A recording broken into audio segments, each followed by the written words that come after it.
Hey guys, so I was just doing a personal message for myself and saw something that's kind of going through um, in the collective that I wanted to share, and it has to do with wounded motivation and the inner child.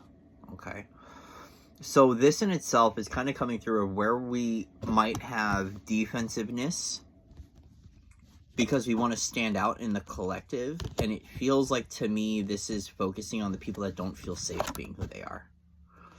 And I want to share a little bit of what I'm seeing. So there's a lot of this Mars in opposition with Chiron that's showing up today that was bringing in this sense of what the Chiron wound is. And the original Chiron wound I was working through was in my own astrological chart, and it was believing that I needed to heal others. But then there's also this motivation of wounded motivation of identity that won't allow people in because at some level it stands alone from the space of a wound of persecution, a wound of fear. Perhaps the inner child didn't feel fully safe in its authenticity growing up. And even for myself, this is coming through of like wearing the sword of Archangel Michael because you're ready to battle the world, or being the Hulk-handed guy because you're deeply insecure. This at some levels can be seen through the lenses of arrogance or narrow-mindedness, but it's coming from the fact that there is something that it needs. It doesn't feel safe. When I first started working through the wound of arrogance, I didn't understand it because I couldn't see it. Like, I was like, how am I arrogant? But when I went and I researched it psychologically and I broke it down, it all stemmed from being insecure. So it would be the same as me trying to put icing on a wound where I wasn't actually directly addressing the wound. And here's what it would be. The best thing would be like saying, I am confident, I am confident, I am confident, not admitting that I'm actually deeply insecure. So like, yes, that belief system can override, but what can happen is sometimes the ego can be very tricky in regards to this, especially when it comes to our protector parts and our wounds. I know for myself, this is like this could be seen as the kid who would play very heavy, loud, heavy metal out in public. And why? It's because it was a part of this showing people I'm a tough guy when I'm not. I'm actually deeply insecure. This can also be seen as the version that would be, bumping rap music really loud late at night to let the world know I'm a gangster. Well, are you? Or is there some sort of wounding or battle that you're facing internally that you can't face? To me, this is the fact that at some level, versions of us in the collective are swinging the bat, not knowing we're swinging the bat. And it's not because of a game. We're walking around weaponizing, or we're walking around kind of shadow boxing the world because at some level we don't feel safe in our own journey. This is about insecurities. So, for myself, it's like I build jewelry and I love wearing jewelry. I think it's important for myself to work with my crystalline nature. I love connecting that version of my light body. But sometimes, like, I even have to look at my own clothing. I wear things because of the fact it might give me confidence. It might help me to remember something, but at some level it might be a protector piece who's kind of walking around thinking he's some sort of badass at some level, some tough warrior, because deep within he's actually really insecure. So this is something right now that I know can be affecting some of us. It's like the rebel heart, right? The one who is non-defiant, who doesn't, this could be seen as the one who's punk rock, the one who's oi punk, the one who goes to the mosh pits. I get it. I too have been through hurts and wounds from authority in my own life path in which I said, stay away, get out of here, all guards up, get the fuck out of here, right? And the thing here, though, is not to say that that's necessarily quote unquote a bad thing. We have to look at what's going on with our own wounding. We all at some level have identities that have been stereotyped, that have been hurt, that have been catastrophized, or had catastrophizing frequencies, have been ostracized, have been exiled, have been hurt. It makes me think of so many different stereotypes, whether this is, like behavioral health traumas, whether this is seeing yourself as punk rock or heavy metal, perhaps, seeing yourself as a witch or a shaman, perhaps seeing yourself as a starseed or an indigo, seeing yourself as queer, seeing yourself as transgender. They're like, especially this can really affect all of that going on right now. And here's why. It's because if we've been deemed exiled in society, we're looking at the wounded parts that are seeking help, that are seeking advice, that are seeking support, and feeling safe in its own home and in its own environment, even in its greater environment. This isn't even just safe in the body or safe in the home, but we're thinking about the microcosm in the greater macro. We're looking at this very big zoom out effect and how this wounding is directly affecting so many of us at so many levels. I mean, even myself right now, it gives me an opportunity to go in, okay, here's these unhealed parts of myself that need nurturing, that need love, that need care, that do need to continue to stand in their authenticity, right? This says burn bright. Be in your authenticity. Be in your authenticity. But when we're looking at the wounded motivation or the inner child that has felt unaccepted, unloved, unloving, uncaring, we also have to recognize in which we allow the ego. By the way, ego is a beautiful thing. I love everything about the ego. The definition of personality, the way you speak, the way you share your color in the world. Your ego is beautiful. But there is also wounded and protected ego that needs to be able to let people in. Okay? To let people in. To know that it's safe to get into the wound. It's like creating that sacred space. It's like having that family where you can release your jawline, you can release the trauma, you can release the body, you can let go, you can receive the hug, you can share. Whether this is actually like with community, with people, with a partnership, with a friend, with a loved one, with a teacher, this is like the version of you who really needs a fucking hug. And understandably so, right? I too have walked through third dimension facing challenges. I know for myself, there was many moments in my journey where I was called to be a leader or a way shower. And a lot of that was to be a way shower against authority. It was my indigo. My indigo was here to clear the system. It was to share its knowledge. It was to say no more. It was to put its foot down. It was to walk out the door. Sometimes it was telling my teacher in high school to shut the fuck up, right? When they tried to bully me, I had to stand up for myself. But then let's look at the greater impact it has in our future years, in our later lives, especially if we don't face this wounding now, right? Yeah, Page of Swords is walking with a defense, but it's also really it has a weapon in its hand. And rightfully so, this can feel like a mob attack. This can feel like the world is working against us. This can be something where you're scared of someone kicking down your doorway, someone breaking into your home, someone finding out that you're scared. And perhaps this is the vulnerability needed so it can actually heal. Right? This can be a tough energy to work with. But if you can create sacred space for yourself to go there, to share with others, to speak vulnerably with the world, that you're scared, that you're hurt, that you're alone, that you've been persecuted, that perhaps someone else's worlds, truths, or beliefs have been hurtful to you, we can start getting to the core of what the wound is. Now, I know not everyone wants to go there. I have people in my life that don't want to go there. They just don't want to face their challenges. They process in a different way. Hey, this isn't about poking holes in the generations that don't want to face their stuff. No, we can't control that. This is a self-explorative invitation to look at that which you still hold that is defensive. Especially in a world that said it wasn't safe to be who you are. In a world that has been full of pain, or perhaps walking through so much density in the world that it's like, oh crap, yeah, my jawline is tight. Oh crap, yeah, my shoulders are really tense. Oh crap, yeah, like I'm clenching my fists for no reason. Oh crap, that piercing look in my eyes is that I have daggers and I'm ready to use them. And it's because I'm in so much fear, pain, and hardship that I don't know a life outside of heartache. I'm just looking to get to a better place. But the world has taught me that these defenses, right, these spiky bracelets, this shield, this armor, this weapon is necessary to get life done.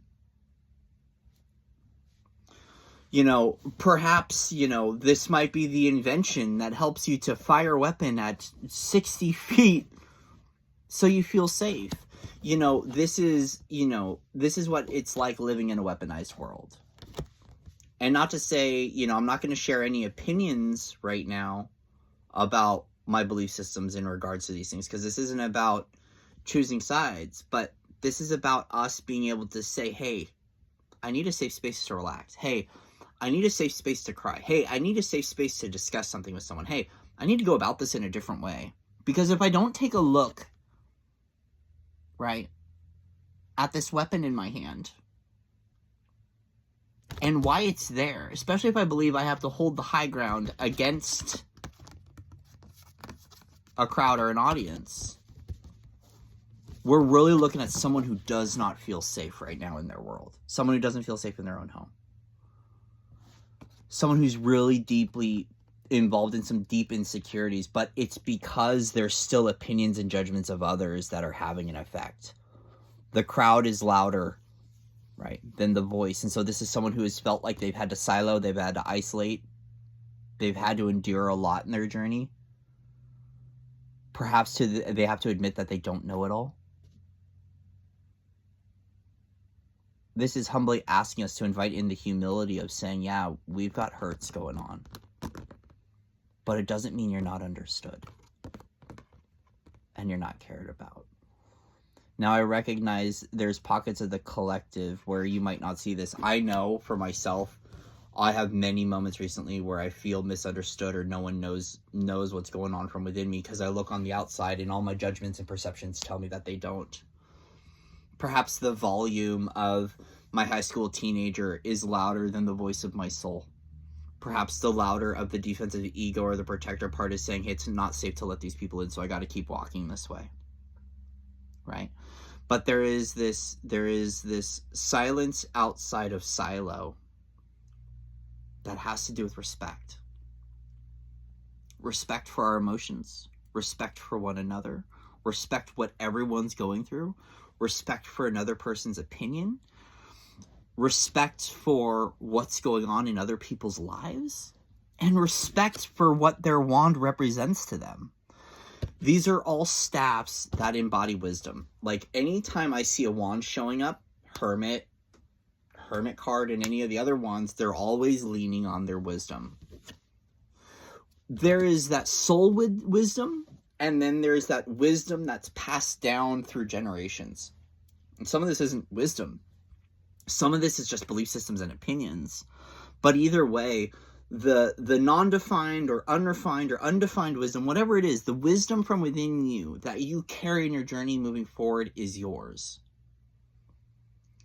But sometimes these opinions and the wisdom of others, whatever it is, and sometimes it's not really wisdom, it's just opinions. Okay, let's just get real here. It's not really wisdom, it's just human egos. It's sometimes the portrayal of this human ego, walking in its own opinion, can create this defensiveness where we're constantly swinging at the battles of life. We're swinging at others because we're protecting our own home. We're basically having to protect our own stability. It's a constant pivot point. It's constant hypervigilance, right? This is where we have to say, okay, let's get into stress reduction techniques. Can I do deep breathing? Do I need to drink more water? Do I need to get off the stimulants, right?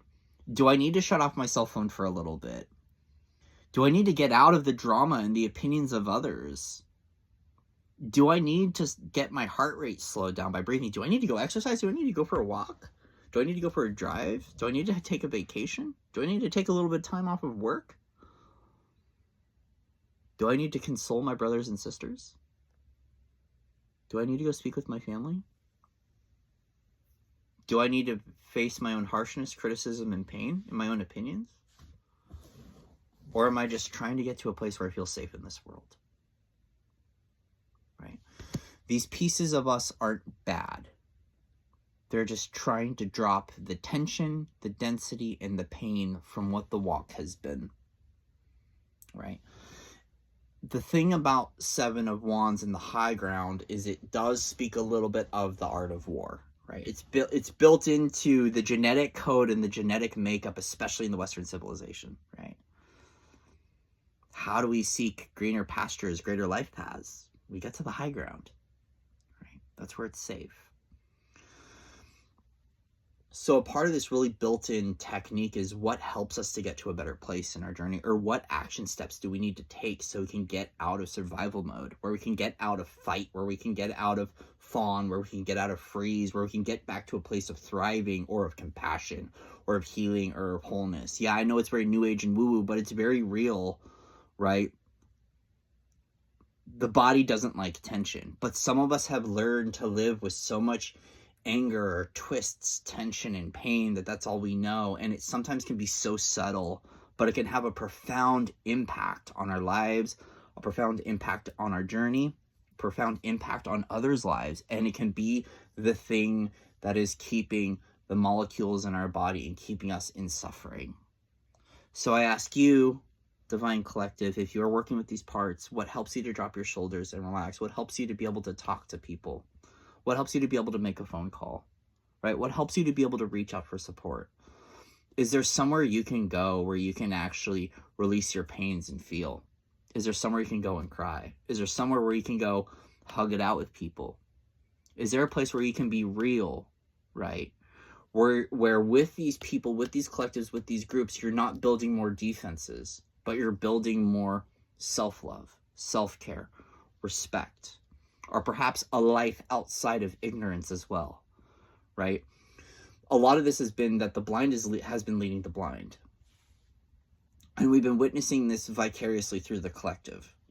But also what happens is that there is a deeper sore point within us that has to do with our own wounds. Now, it's not up to us to heal the world and to heal others. I'm not going to take on that. That's a very disempowering thing. And perhaps even seeing the world as broken and fractured is still something that can be very disempowering in belief systems and perceptions. But there's something deep within us that's a part of what this Chiron wound is. And it's the inner child. And it's the child who had to walk through density, the one who had to walk through the sense of prison systems, the one who had to walk through enslavement, the one that had to walk through persecution, the one that had to walk through the firing lines, or the one that had to stand up for itself because no one else was standing up for them as well. You know, this has happened through Columbine. It has happened through, the emo generations, the goth generations. It happened with Gen X as well. There are generations in which we didn't feel a part of, or we didn't feel like we could fit the societal standards. So we walked with a stereotype, we walked with an opinion, we walked with a judgment, perhaps we walked with a criticism, but we were also walking with a wound. And us being able to say, hey, I'm hurt by this experience. Hey, I don't like this. It doesn't make you ooey gooey marshmallow man. No, it actually starts to open up to a level of vulnerability that helps us to face our pain in this world. Because yeah, we live in a world that doesn't want to feel pain. Now, I'm not saying go be a masochist or go do something where you just love diving into your deep pains and start cutting yourself. No, this isn't about creating or enduring more suffering. This is about being able to have a healthy emotional release in regards to what you're feeling. Because your feelings are right. Your feelings are true. Your perception is right and true. And what you're facing every from within you is extremely valid. Now, I know some people might not like that, or others might not like the validity of what you're going through, but you're clearing out a deeper level of pain or wound from your spirit, from your body, or from your energy body. So please believe that there is an immaculate version of you that is perfect and whole just as you are. And that means that if you're fractured, if you're crying, if you're dying inside, if you're wounded, if you can't share your truth, if you can't make that phone call, you can't talk to someone, that you are loved, right? And that immaculate perfection in that version is non-dogmatic. It's criticizing. It's not hypercritical. It's saying that you are beautiful just as you are. And what's happening here is, how do we align to environments where we can start to thrive and we can start to grow up? And we can start to adult the inner child and inner child the adult. And we can work through our pains, whether it's a safe place internally, a good place to go let out a cry, perhaps it's a journal, perhaps it's actually a conversation, a therapy room, the availability to have a discussion. Either way, this is saying, feel free right now to face whatever this is coming up for you and face the vulnerability of it, so you can drop our weapons and we can neutralize what this is, so we can actually start to create what the healthy Four of Pentacles is, which is our own stability, right? It's your own reassurance. It's feeling safe, right? All those fours, it's grounded, it's practical, it's a good action sequence, right? This is a good, this is being the tree, being the tree. But a lot of this too is recognizing that when it comes to our reality, our own things, our own material life, a lot of this is because we haven't felt safe in our skin, we haven't felt safe in our bones, we haven't felt safe in our sexuality, we haven't felt safe in our own city, our own environment, our own town, our own world, our own country. And that doesn't mean that that's the final place, but this is saying that there are still insecurities to be worked through to get to this better and better place. And yes, sometimes this might be getting to a better town, better home, a better relationship, a better partnership, a better group of friends. But I don't want to limit you. I want, for myself, I would like for you to be able to witness that it's okay to be where this is right now. Because even myself, I walked through it and I didn't even know it. All I have to do is put on a few bracelets and the right shoes and the right color. And all of a sudden I'm walking around thinking I'm Mr. Badass. The whole time, not knowing that there's an unconscious self that's actually being defensive or being battle ready or being this kind of warrior spirit, because it's still going through a warrior ascension. It's still perfecting its strength. It's still finding its courage. It's still finding its confidence. It's still facing its insecurities. So if you have insecurities in this world, it's okay. It's actually quite sadly normal for what's going on. But there's hope here. And the hope lies, the gold lies in us seeing the gift of what this wound brings for us. Because a lot of this is where we're going to start seeing lives change. And I truly believe that when we face this shadow gold, that our lives are going to change for the better. And we're going to see actually something change here. Perhaps it's curiosity. Wanting to think different, see different, perceive different. Because pages are also learners. They're learning. They're in study. So what you're going through right now doesn't have to be the final. And you don't have to act from where you're at to finalize anything. You can actually embrace a healthy level of curiosity to study or to learn about yourself, to learn about your own defenses, to learn about your own vulnerabilities, to learn about your own securities, and to learn about where you don't feel safe. And it's because this is all because it can create a better life for you, feeling comfortable being just as you are. I love you.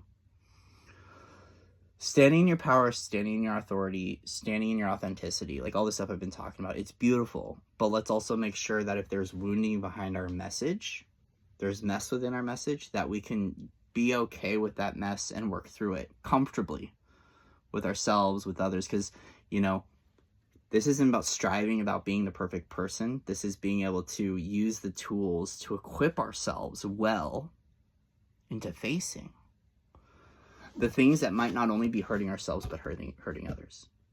All right. Love you guys. See you soon.